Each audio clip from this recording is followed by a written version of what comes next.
أعوذ بالله من الشيطان الرجيم بسم الله الرحمن الرحيم اللہ تبارک و تعالی فرماتے ہیں والوالدات یرضعن اولادہن حولین کاملین، مائیں مکمل 2 سال تک اپنے بچوں کو دودھ پلاتی رہیں گی۔ لمن اراد ان یتم الرضاعہ، جن کو یہ ارادہ ہو کہ پوری مدت ہم دودھ پلانا چاہتے ہیں۔ وعلی المولود لہ رزقہن وکسوتہن بالمعروف،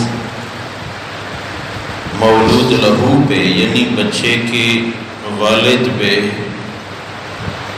رزق کا خرچہ، کپڑے کا خرچہ اچھائی کے ساتھ دینا ہے۔ لا تکلف نفس الا وسعها، شریعت انسان پہ اتنا بوجھ نہیں ڈالتی جتنا وہ اٹھا نہ سکے۔ لا تضار والدۃ بولدها ولا مولود له بولده، نہ تو اپنے بچے کے ذریعے والدہ کو تکلیف پہنچائی جائے اور نہ بچے کے ذریعے باپ کو تکلیف پہنچائی جائے۔ وعلی الوارث مثل ذلک، یہی باتیں ورثاء کے لیے لازمی ہیں۔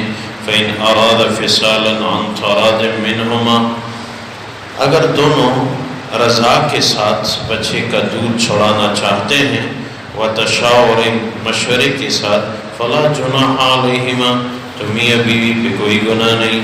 وإن أردتم أن تسترضعوا أولادكم، اگر تمہیں ارادہ ہو کہ دودھ ہم پلاتے رہنا چاہتے ہیں اپنی اولاد کو، فلا جناح علیکم، تو تمہارے اوپر کوئی گناہ نہیں۔ اذا سلمتم ما آتیتم بالمعروف، جب آپ لوگ وہی خرچہ دے رہے ہیں جو شرعاً آپ لوگوں پہ لازم ہے۔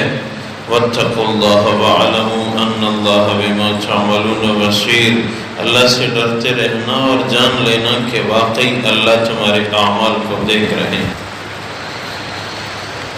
اللہ تبارک و تعالی ان آیات مبارکہ میں رضاعت یعنی بچے کو دودھ پلانے کے متعلق احکامات ارشاد فرما رہے ہیں۔ شریعت کی روشنی میں 2 اقوال ہیں۔ بچے کو زیادہ سے زیادہ دودھ پلانے کی مدت امام ابو حنیفہ رحمہ اللہ تعالی علیہ کے قول کے مطابق 2.5 سال ہے۔ صاحبین جو ان کے دونوں شاگرد ہیں ان کے قول کے مطابق 2 سال ہے۔ فتویٰ 2 سال کے قول پہ ہے کہ بچے کو 2 سال تک ماں دودھ پلا سکتی ہے۔ 2 سال سے زائد بچے کو انسانی دودھ پلانا یہ گناہ ہے، حرام ہے۔ اس میں یہ بھی ہو سکتا ہے کہ بچہ پیدا ہوا، میاں بیوی کے درمیان ناراضگی ناچاکی ہوئی، طلاق ہو گئی، تو اب کیا کریں گے؟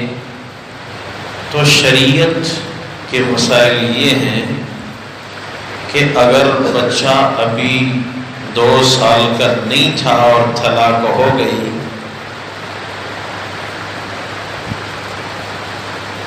تو شریعت کا قانون یہ ہے کہ 7 سال تک بچہ اور 9 سال تک بچی ماں اپنے ساتھ رکھ سکتی ہے۔ ماں اگر بچے کو یا بچی کو ساتھ رکھنا چاہتی ہے، مطلقہ ہو چکی ہے، اس کو طلاق دی گئی ہے، تو بچہ 7 سال تک خاوند بیوی سے نہیں لے سکتا۔ بچی 9 سال تک خاوند اپنی متعلقہ بیوی سے نہیں لے سکتا۔ یہ شریعت کا قانون ہے۔ ہمارے کورٹس کے قانون کا مجھے علم نہیں ہے کہ کیا قانون ہے۔ شریعت کا قانون یہ ہے کہ میاں بیوی میں اگر اولاد کے متعلق بات ہوئی، طلاق ہو گئی، بیچ میں ناراضگی ناچاکی ہوئی، تو بچے کے لیے 7 سال تک ماں کے پاس رہنا ضروری ہے اگر ماں پاس رکھنا چاہتی ہے۔ بچی کے لیے 9 سال تک ماں کے ساتھ رہنا ضروری ہے اگر ماں اس کو پاس رکھنا چاہتی ہے۔ ہاں اگر اپنی رضا سے حوالے کرنا چاہتی ہے تو وہ ایک الگ بات ہے۔ اس دوران جب بیوی کو طلاق ہو جاتی ہے، بچہ یا بچی گود میں ہے، تو اس کا خرچہ کس کے ذمہ ہوگا؟ جب تک عورت عدت میں ہے، یعنی طلاق دینے کے 3 مہینوں تک،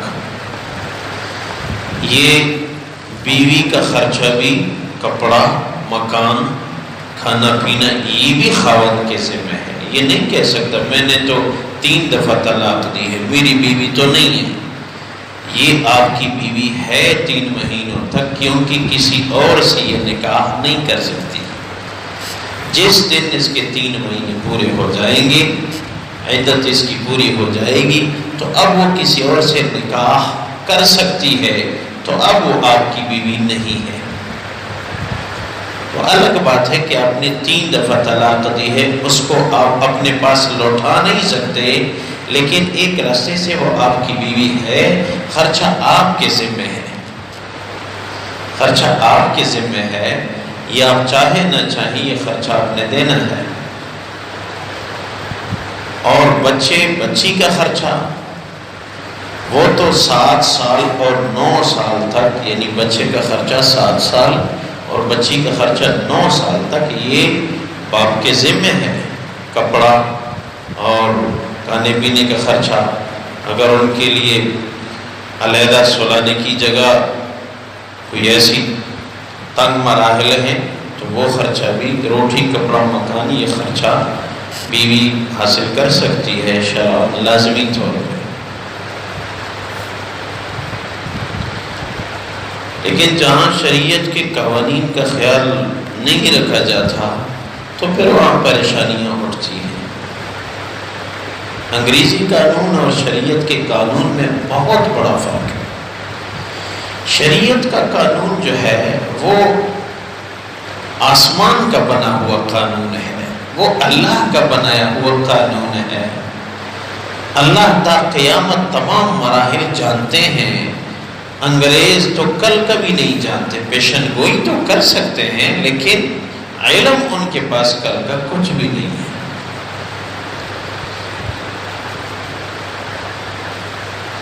اور تقریباً یہ 3-4 دن پہلے ایک ساتھی نے کال کی کہ یہ ادھر ایک بندہ ہے، یہ راستہ تنگ کر رہا ہے، راستے کے متعلق کوئی حدیث ہو تو ہمیں بتا دیں، ابھی اس کو سنانی ہے، اور وہ پوچھ رہا ہے۔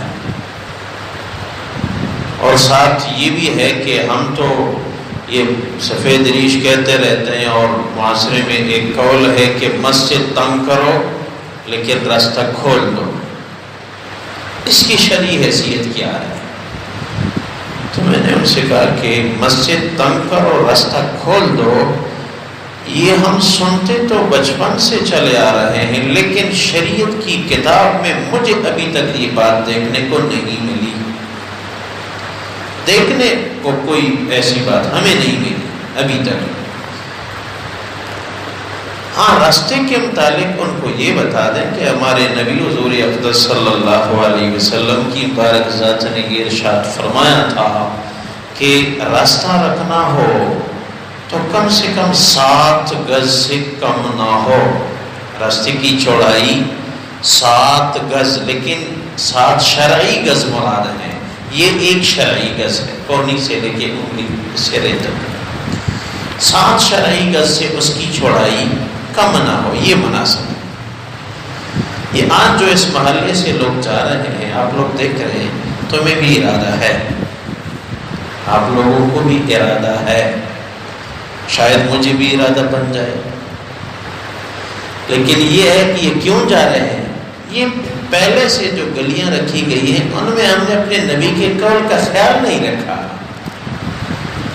اس وجہ سے یہ سب لوگ جس کے پاس کچھ نہ کچھ وسعت آ رہی ہے وہ نکل رہا ہے اور ادھر کا گھر بیچ رہا ہے۔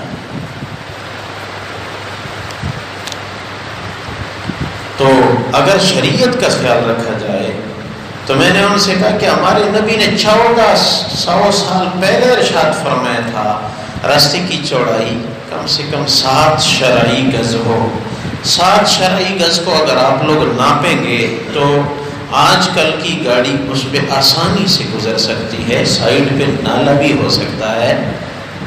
ہمارے نبی کیا حکیم تھے کہ ایسا قانون مرتب کیا جو 1400 سال بعد کی جدید زندگی کے لیے بھی وہ قانون کافی اور شافی. تو اسلامی قانون چاہے وقتی طور پہ بھاری معلوم ہو، مشکل معلوم ہو، لیکن ہوگا اس میں دنیا اور آخرت کا فائدہ. یہ جو عدالتوں میں جو پریشانیاں ہیں ہر آدمی کو، یہ کیوں ہیں؟ شریعت کے احکام کا خیال نہیں رکھا جا رہا ہے. ہم ہیں مسلمان اور ہماری عدالتوں میں فیصلے ہو رہے ہیں انگریزوں کے. ہم ہیں مسلمان، وکیل مسلمان ہے، جج مسلمان ہے. کیا ہمارا اپنا قانون کوئی ادھورا ہے؟ کیا ہمارا اپنا قانون کسی معاملے میں ہے نہیں؟ کیا جائیداد کا کوئی مسئلہ ہماری کتابوں میں نہیں ہے؟ کیا میاں بیوی کی تلخی کا کوئی مسئلہ ہماری کتابوں میں نہیں ہے؟ ایسا کوئی مسئلہ آپ نکال کے نہیں بتا سکتے جس کا حل اسلام میں نہ ہو. اس وجہ سے تو معاشرہ پریشان ہے. مسلمان اپنے مقام سے ہل گیا. دعویٰ ہمارا ایمان ہمارا اسلامی قانون پہ ہے، قرآن پہ ہے، احادیث پہ ہے، اور عمل ہم کر رہے ہیں انگریزی قانون پہ. تو کہاں بات بنے گی؟ شریعت کا خیال رکھا جائے. چلو وہاں تک تو ہماری رسائی ہو نہیں سکتی. جہاں جہاں معاشرے میں کوئی تلخی ناچاکی ہو اس میں کم سے کم شریعت کا خیال رکھو، پھر بھی پریشانیوں سے محفوظ رہو گے، پھر بھی فائدہ ہوگا. اور جو بھی بات آئے ہم پوچھیں، بلا جھجک پوچھیں. اگر ہمیں علم ہو تو ہم عرض کریں گے، اگر ہمیں علم نہیں ہے تو ہم کتاب دیکھ لیں گے اور آپ کو بتا دیں گے. استادوں سے پوچھیں گے، آپ لوگوں کو بتا دیں گے. لیکن پوچھنا یہ آپ کا حق ہے. پوچھو گے تو بہت کچھ ملے گا. آپ پوچھنے کا بھی چلو یہ عرض کروں کہ اپنا ایک انداز ہونا چاہیے. ایک دفعہ ایسے ہی ہوا، رات 1:45 پہ کال آئی. رات 1:45 پہ کال آئی. اس سے پہلے 1-2 دفعہ کال ہوئی تھی کہ جب 3 دفعہ سے زیادہ ہو گئی تو میں نے کہا یہ کوئی خاص مسئلہ ہے، اللہ نہ کرے کسی کو کوئی خاص پریشانی ہو. تو میں نے کال اٹھائی تو بندے نے مجھ سے پوچھا کہ داڑھی کو وہ وسمہ لگانا جائز ہے کہ نہیں؟ داڑھی کو وسمہ لگانا جائز ہے کہ نہیں؟ اب میں سوچنے لگا اس کو کیسے سمجھا دوں. میں نے اس سے عرض کیا ایک مسئلہ آپ نے پوچھا ہے، ایک مسئلہ میں بھی آپ سے پوچھ رہا ہوں کہ کیا یہ مسئلہ 1:42 رات کو پوچھنا بھی جائز ہے کہ نہیں؟ یہ مسئلہ رات کو 1:42 پہ پوچھنا بھی جائز ہے کہ نہیں؟ تو اس نے کہا بس ایسے ساتھی بیٹھے ہوئے تھے جی، گپ شپ کر رہے تھے، کرک شہر سے بول رہا ہوں، کرک شہر سے بول رہا ہوں. ساتھی بیٹھے ہوئے تھے، گپ شپ کر رہے تھے، تو ایک ساتھی نے وسمہ لگایا تھا. سب نے کہا نہیں آپ نے غلط کیا ہے. اب ہم نے کہا چلو پوچھتے ہیں. تو اس نے کہا کہ جی بس یہ تو غلطی ہو گئی، وقت ایسا تھا، بس ساتھی بیٹھے ہوئے تھے. اور میں نے کہا نہیں یہ بتاؤ جائز ہے کہ نہیں؟ تو پھر بھی آپ کا مسئلہ میں بتا دوں گا کہ جائز ہے کہ نہیں. تو اس نے کہا کہ جی جائز نہیں ہے. میں نے کہا تو آپ کا بھی جائز نہیں. جب آپ کا جواب یہ ہے کہ جائز نہیں تو میرا جواب بھی یہ ہے کہ جائز نہیں. بہرحال کہنے کا مطلب یہ پوچھ لیا کرو، کوئی ایسی بات نہیں، پوچھنا آپ کا حق ہے، جب پوچھو گے تو پھر بات بنے گی۔ ہم پوچھتے نہیں ہیں، پریشان ہو جاتے ہیں اور پھر مسائل اٹھتے ہیں اور پھر معاشرتی باتوں اور انگریزی قوانین کی طرف ہم جاتے ہیں۔ نہیں، اپنا اسلام پہلے مطالعہ کرو اور پھر آج کو نہ دیکھو کہ آج اس کا کیا نتیجہ ہوگا، نہیں، اسلام 50 سال بعد کے آپ کے فائدے کو دیکھتا ہے۔ یاد رکھو، اسلامی قانون کی بات وقتی طور پہ بھاری لگتی ہے لیکن بعد میں نتیجے کے طور پہ وہ بہت زیادہ مفید ہوتی ہے۔ اس لیے جہاں تک ہو سکے شریعت کا خیال رکھو، بالخصوص یہ رشتوں کے معاملات میں۔ یہ آپ لوگ دیکھ رہے ہیں، میرے تجربے کے مطابق 50% سے زائد رشتے ٹوٹ رہے ہیں۔ میں نے جو اندازہ لگایا ہے 50% سے زائد رشتے، جو نئے رشتے ہو رہے ہیں، یہ ٹوٹ رہے ہیں۔ اس کی وجہ یہی ہے کہ ہم شریعت کا خیال نہیں رکھتے، نہ نکاح میں، نہ مہر باندھنے میں، اور نہ رخصتی کے وقت۔ بس جب سخت اور کوئی راستہ نہیں ہوتا تو پھر ہم مسجد میں آ جاتے ہیں کہ جی اب ہم کیا کریں۔ یہ پہلے سے ہی شریعت کا خیال ہے، پھر دیکھو یہ پریشانیاں پھر نہیں ہوں گی۔ اللہ تبارک و تعالی فرماتے ہیں والوالدات يرضعن أولادهن حولين كاملين لمن أراد أن يتم الرضاعة۔ مائیں 2 سال تک دودھ پلاتی رہیں گی اگر ان کو دودھ پلانے کی مدت پوری کرنی ہے تو۔ وعلى المولود له رزقهن وكسوتهن بالمعروف۔ باپ پہ رزق یعنی کھلانے کا خرچہ اور کپڑے کا خرچہ اچھائی سے دینا ہے۔ لا تکلف نفس الا وسعها۔ شریعت اتنا بوجھ نہیں ڈالتی کسی پہ جس کو وہ اٹھا نہ سکے۔ لا تضار والدة بولدها ولا مولود له بولده۔ بچے کے متعلق نہ اس کی ماں کو تکلیف دی جائے اور نہ اس کے باپ کو تکلیف میں رکھا جائے۔ وعلى الوارث مثل ذلك۔ یہی حکم آس پاس کے ورثاء کو ہے۔ فإن أراد فصالا عن تراض منهما وتشاور فلا جناح عليهما۔ اگر دونوں باہمی رضامندی سے طلاق ہونے کے بعد دونوں راضی ہیں اور دودھ چھڑانا چاہتے ہیں تو پھر مشورہ کے بعد اس فیصلے میں کوئی گناہ نہیں۔ وَإِنْ أَرَدْتُمْ أَنْ تَسْتَرْضِعُوا أَوْلَادَكُمْ فَلَا جُنَاحَ عَلَيْكُمْ إِذَا سَلَّمْتُمْ مَا آتَيْتُمْ بِالْمَعْرُوفِ۔ اگر تمہیں ارادہ ہو کہ اولاد کو دودھ پلائے رکھیں، 2 سال تک پلائے رکھ سکتے ہیں، کوئی گناہ نہیں متعلقہ بیوی کے ذریعے، بشرطے کہ خاوند وہی کچھ دیتا رہے جو ان پہ رکھا گیا ہے۔ واتقوا اللہ واعلموا ان اللہ بما تعملون بصیر۔ اللہ سے ڈرتے رہنا اور جان لینا کہ واقعی اللہ تمہارے اعمال کو دیکھ رہے ہیں۔ یا اللہ برکت نازل، عاجزی عبادت والی زندگی نصیب فرما، اعمال صالحہ کی توفیق برکت نازل۔